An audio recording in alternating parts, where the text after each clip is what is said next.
La presentación de hoy se titula Flujo de efectivo. ¿Qué es el flujo de efectivo? Es la dirección en la que se mueve el dinero, hacia adentro o hacia afuera, ya sea de una familia, de una empresa, de un negocio o de una inversión. Mediante trabajo, creación de activos e inversión puedes crear un flujo de efectivo hacia adentro en el caso de una familia. Con impuestos, gastos de la vida cotidiana como comer y pagar el alquiler, deudas y tarjetas de crédito, creas un flujo de efectivo negativo. La mayoría de las personas están en este patrón del dinero, es decir, gastan más de lo que entra, por lo tanto no tienen dinero para invertir ni tiempo para crear sus activos. Sale más dinero del que entra. Cuando las familias y las empresas caen en un flujo de efectivo negativo es cuando quiebran y entran en problemas financieros. Tú fíjate que en el caso de un negocio que esté produciendo bien pero tenga más gastos que entradas, está abocada a la quiebra porque no va a poder seguir pagando el alquiler, el sueldo de los empleados o a los proveedores, aunque sea un buen negocio. Por eso, el primer requisito de toda buena inversión es que genere un flujo de efectivo positivo. Tu casa no es un activo porque no genera un flujo de efectivo positivo.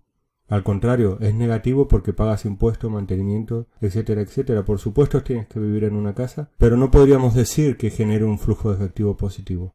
Es parte de los gastos de la vida. Tu coche no es un activo porque no genera un flujo de efectivo positivo. Tu plan de pensiones no es un activo porque no genera un ingreso positivo. Tú fíjate que es importante tener estas cosas. Necesitas un coche, necesitas un plan de pensiones a modo de protección y de seguro, pero no significa que sean activos que vayan a generar un flujo de efectivo positivo. ¿Cómo generar un flujo de efectivo positivo? Comprando y creando activos que generen un excedente de efectivo. Es decir, que te den más dinero del que gastas en ello. Por ejemplo, puede ser una acción que pague dividendos. El tema de las acciones es complicado, ¿no? Porque si da una acción un dividendo del 10% al año, en recuperar tu dinero tardarías 10 años. Y no tienes nada de apalancamiento, es el dinero que tú inviertes. Y además hay que tener unos conocimientos técnicos y tal, pero bueno, quedémonos con lo básico. Puede ser una acción que pague dividendos. Una propiedad alquilada. En una propiedad inmobiliaria sí tienes apalancamiento, pero además recuperas antes tu dinero.